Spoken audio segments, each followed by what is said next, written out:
Sunday को यानी कि कल मॉर्निंग में 7:30 AM पे UFC 314 ब्रॉडकास्ट होना शुरू होगा इंडिया में।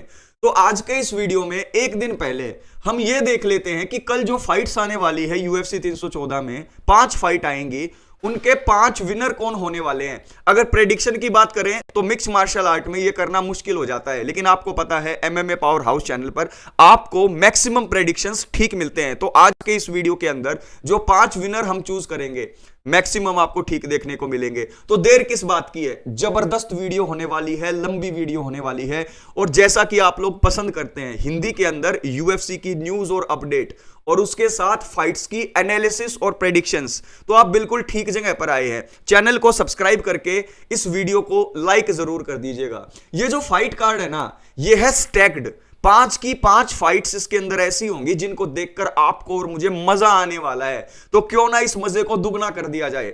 जो पहली फाइट जहां से ये फाइट कार्ड शुरू होगा वहीं से शुरुआत कर लेते हैं। देखो, पहली फाइट जो होगी इस फाइट कार्ड में वो होगी लाइट हैवीवेट डिवीजन में। एक तरफ है डोमिनिक रेयस और दूसरी तरफ है निकिता क्रिलोव। ये दोनों फाइटर्स जो हैं तगड़े फाइटर हैं। डोमिनिक रेयस जॉन जोन्स से हारने के बाद लगातार 4 फाइट हार गए, लेकिन 2 फाइट पिछली वो अपनी जीत गए हैं। तो उनको लग रहा है कि मैं दोबारा से एक विनिंग मोमेंटम पर आ चुका हूं। लेकिन निकिता क्रिलोव जो है ये अपने करियर में लगभग 40 फाइट कर चुके हैं, ओल्ड वेटरन है ये। और जितनी तगड़ी इनकी स्ट्राइकिंग है उतनी ही अच्छी इनकी ब्राजीलियन जित्सु है। तो यहां पर ये एक वेल राउंडेड फाइटर है। और मुझे ऐसा लगता है कि यार डोमिनिक रेयस का टाइम जा चुका है। जब वो जॉन जोन्स से हारे उसके बाद उनके पैर डगमगा गए थे, लेकिन यान ब्लोविच से जैसे ही वो नेक्स्ट फाइट हार गए उसके बाद उनका डाउनफॉल आना शुरू हो गया था। और पिछली 2 फाइट तो ये जीत गए हैं, लेकिन मुझे ऐसा लगता है कि निकिता क्रिलोव का जो स्ट्राइकिंग है और जो उनका ग्राउंड गेम है वो दिक्कत देगा यहां पर किसको, डोमिनिक रेयस को। तो यहां पर अगर बैटिंग ओड्स भी देखी जाए तो निकिता क्रिलोव -180 फेवरेट है। अंडरडॉग है यहां पर डोमिनिक रेयस। अंडरडॉग का मतलब है जिसको कम लोग चूज कर रहे हैं, फेवरेट का मतलब है जिसको ज्यादा लोग चूज कर रहे हैं। तो यहां पर अगर आप देखें तो मेरी प्रेडिक्शन होगी निकिता क्रिलोव बाय नॉकआउट। तो पहली फाइट के अंदर मैं चूज करता हूं निकिता क्रिलोव को। इनकी रैंक 8 है, मुझे लग रहा है कि ये टॉप 10 के अंदर बने रहेंगे और टॉप 10 के अंदर डोमिनिक रेयस की एंट्री नहीं हो पाएगी। अब फाइट गेम है, हो कुछ भी सकता है, क्लोज फाइट है, लेकिन इसके अंदर मैं चूज करता हूं निकिता क्रिलोव को। अब सेकंड फाइट है फेदरवेट डिवीजन के अंदर, जहां पर पैट्रिशियो पिटबुल जो 2 डिवीजन के चैंपियन थे बेलाटोर में, उन्होंने अपना डेब्यू किया है UFC में यायर रोड्रिगज के खिलाफ। यानी कि पिटबुल को डायरेक्ट मौका दे दिया कि टॉप 5 के अंदर एंट्री ले लो। क्योंकि अगर आप यायर रोड्रिगज को देखो तो ये भी फाइट्स हार रहे हैं, ये भी कोई विनिंग मोमेंटम पर नहीं है। टॉप 5 के अंदर ये है, अभी इनकी रैंकिंग छीनने की कोशिश पिटबुल करेंगे। लेकिन क्या पिटबुल ऐसा कर पाएंगे? ये क्लोज फाइट है, इसके अंदर ना कोई फेवरेट है ना अंडरडॉग है। ये ऐसी फाइट है जिसके अंदर कोई भी जीत सकता है। लेकिन मुझे ऐसा लगता है कि यार यायर रोड्रिगज जो है ना वो ज्यादा वेल राउंडेड है, उनके पास ज्यादा एक्सपीरियंस है और उन्होंने टफ अपोनेंट्स को फेस किया है in comparison to pitbull. Pitbull champion तो रहे हैं, लेकिन बेलाटर के अंदर उस लेवल का कंपटीशन नहीं होता जिस लेवल का कंपटीशन यहां पर UFC में रहकर यायर रोड्रिगज ने फेस किया है। तो मैं यहां पर पिक कर रहा हूं यायर रोड्रिगज को। क्यों? Because of his unique striking ability. जो स्ट्राइकिंग गेम है यायर रोड्रिगज का वो आउट ऑफ द बॉक्स है।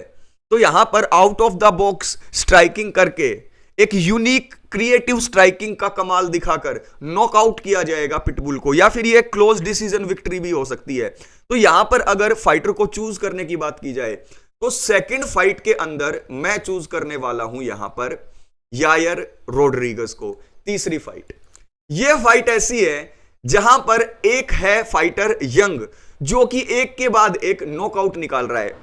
फाइटिंग नर्ड के एक फाइटर हैं जिनका नाम है जीन सिल्वा, ब्राजील से आते हैं वो। उनकी फाइट होने वाली है यूनाइटेड स्टेट्स के ब्राइस मिशेल के साथ। ब्राइस मिशेल ने अपनी पिछली फाइट में क्रोन ग्रेसी को हराया था, लेकिन उससे पहले वो ब्रूटल नॉकआउट हो चुके हैं। यहां पर जीन सिल्वा 4 नॉकआउट निकाल चुके हैं UFC में एंट्री के बाद। तो यही सोचा जा रहा है कि जीन सिल्वा इस फाइट के अंदर नॉकआउट निकालेंगे। यह बात हर कोई कह रहा है, क्योंकि जीन सिल्वा की 15 फाइट में से 14 फिनिश है, 12 नॉकआउट, 2 सबमिशन और 1 डिसीजन। तो डिसीजन तक तो बात जाएगी नहीं। क्या जीन सिल्वा रैंक 13 ब्राइस मिशेल को हरा देंगे? मुझे लगता है बिल्कुल हरा देंगे। इस फाइट के अंदर भी वही होने वाला है जो जीन सिल्वा अपनी पुरानी फाइट्स के अंदर करते हैं, एक ब्रूटल नॉकआउट। अब कोई भी पावर मुझे दिखाई नहीं देती ब्राइस मिशेल के हैंड्स में। ब्राइस मिशेल का ग्राउंड गेम अच्छा है लेकिन स्ट्राइकिंग बिल्कुल पिद्दी लगती है मुझे। तो यहां पर मुझे नहीं लगता कि ब्राइस मिशेल जीतेंगे। मुझे लगता है कि जीन सिल्वा इस फाइट के अंदर नॉकआउट निकालने वाले हैं और देखने में हमें लग सकता है कि यार जीन सिल्वा कोकी है, ओवर कॉन्फिडेंट है, लेकिन ऐसी बात नहीं है। उन्हें साफ दिखाई दे रहा है कि ब्राइस मिशेल को वो नॉकआउट करेंगे। तो यहां पर अगर आप बैटिंग ऑड्स को भी देखें तो जीन सिल्वा बहुत बड़ी मार्जिन से फेवरेट है, -278, बहुत बड़ा फेवरेट होता है ये। और अंडरडॉग है ब्राइस मिशेल +225। तो किसी को अगर फायदा कमाना है तो ब्राइस मिशेल को चूज कर लो, लेकिन जीतते हुए मुझे ये दिखाई नहीं दे रहे। इस फाइट के अंदर मैं चूज कर रहा हूं जीन सिल्वा बाई नॉकआउट। तो यहां पर ब्राइस मिशेल हारने वाले हैं ऐसा मुझे लगता है। अब मेन इवेंट एंड को मेन इवेंट में लाइट वेट बाउट होने वाली है नंबर 7 माइकल चैंडलर की नंबर 12 पैडी पिमलेट के साथ। यूएफसी ने प्लान बना लिया है कि पैडी पिमलेट को टॉप 10 के अंदर एंट्री दिलाई जाए और सबसे बढ़िया कैंडिडेट है माइकल चैंडलर उनके लिए। क्यों? क्योंकि माइकल चैंडलर की आप प्रीवियस फाइट्स को देखेंगे तो टॉप टियर फाइटर्स के खिलाफ ये हारे हैं। एक्साइटिंग फाइट्स तो इन्होंने दी है लेकिन एक प्रॉपर गेम प्लान को एग्जीक्यूट करने की जो इनकी एबिलिटी है वो हमें दिखाई नहीं दी, इसीलिए ये बेल्ट नहीं जीत पाए। तो यहां पर माइकल चैंडलर के पास पावर है। माइकल चैंडलर शुरुआत के 2 राउंड में पैडी पिमलेट को नॉकआउट कर सकते हैं। माइकल चैंडलर के पास पावर और स्किल बेशक ज्यादा हो लेकिन यूथ, स्पीड और मोमेंटम ये चीज नहीं है, ये है पैडी पिमलेट के पास। तो पैडी पिमलेट मुझे ऐसा लगता है कि इस फाइट के अंदर शुरुआत के राउंड में, पहले राउंड में नॉकआउट भी निकाल सकते हैं। और अगर ग्राउंड के अंदर बात चली गई तो पैडी पिमलेट के लिए माइकल चैंडलर को सबमिट करना कोई बड़ी बात नहीं है। बॉबी ग्रीन को भी पैडी पिमलेट ने आसानी से सबमिट कर दिया था। तो इस फाइट के अंदर मुझे ऐसा लगता है कि अगर ब्रूटल नॉकआउट माइकल चैंडलर निकाल देते हैं तो बहुत ज्यादा खुशी मुझे होगी, लेकिन मुश्किल लगता है ये। मैं यहां पर पिक करूंगा पैडी पिमलेट को। क्लोज फाइट है ये, क्योंकि बैटिंग ओड्स को अगर आप देख रहे हो तो माइकल चैंडलर यहां पर अंडरडॉग है +124 और पैडी पिमलेट -148 फेवरेट है। तो यहां पर पैडी पिमलेट को मैं चूज कर रहा हूं विया नॉकआउट। अब बारी आती है मेन इवेंट की। फेदरवेट टाइटल बाउट होगी ये, जहां पर अलेक्जेंडर वोल्कानोव्स्की फेस करेंगे न्यू कमर डिएगो लोपेज को।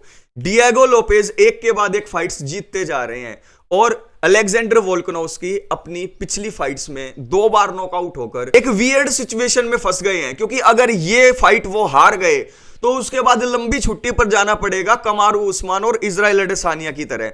अगर इस फाइट के बैटिंग ओवर्स को देखें तो अलेक्जेंडर वोल्कानोव्स्की फेवरेट हैं -122 और डिएगो लोपेज इसके अंदर अंडरडॉग है। ये मुझे समझ में नहीं आ रहा है। ये ऐसी फाइट है दोस्तों जहां पर चैंपियन सबको शॉक करके ये भी शो कर सकते हैं कि देखो डिएगो लोपेज मेरे लेवल का फाइटर नहीं है, लेकिन ऐसा होता हुआ मुझे दिखाई नहीं दे रहा। मुझे लग रहा है कि जब आप मैच करते हो इन दोनों को तो डिएगो लोपेज का बॉडी फ्रेम भी काफी हैवी है अगर आप 145 के मद्देनजर देखें तो। और मुझे ऐसा लगता है कि यार डिएगो लोपेज की स्पीड भी बहुत ज्यादा है। अलेक्जेंडर वोल्कानोव्स्की 2 साल पहले वाले वोल्कानोव्स्की नहीं है, वो अब स्लो हो गए हैं। वो एक के बाद एक नॉकआउट होने के बाद कॉशियस हो गए हैं। हाँ, उनकी फिजिक काफी अच्छी दिखाई दे रही है, लेकिन मुझे ऐसा लगता है कि डिएगो लोपेज उनको कैच करने वाले हैं और वो उनको नॉकआउट करने वाले हैं। मुझे ऐसा लगता है कि यार अलेक्जेंडर वोल्कानोव्स्की दोबारा से चैंपियन बनकर टाइटल रेन नहीं ला पाएंगे। मुझे ऐसा लगता है कि अब डिएगो लोपेज का टाइम आ चुका है and he will knock out Alexander Volkanovski. तो दोस्तों यूएफसी 314 के अंदर मेरी प्रेडिक्शंस क्या है? मेन इवेंट के अंदर मैंने पिक किया है डिएगो लोपेज को मेन इवेंट में मैंने पिक किया है पैडी पिमलेट को, जीन सिल्वा को मैंने पिक किया है, उसके बाद मैंने पिक किया है यहां पर यायर रोड्रिगेज को, और शुरुआती फाइट में मैंने पिक किया है निकिता क्रीलोव को। आपके 5 प्रेडिक्शंस कौन से हैं, कौन जीतने वाले हैं आपके हिसाब से, नीचे कमेंट बॉक्स में कमेंट करके बताइएगा। और कल संडे को मॉर्निंग में तैयार हो जाना, जबरदस्त फाइट कार्ड आने वाला है ये। MMA पावर हाउस चैनल को सब्सक्राइब करके वीडियो को लाइक कीजिएगा, और आप कितनी प्रेडिक्शन से एग्री करते हो अपनी प्रेडिक्शन भी नीचे कमेंट बॉक्स में कमेंट करके बताना।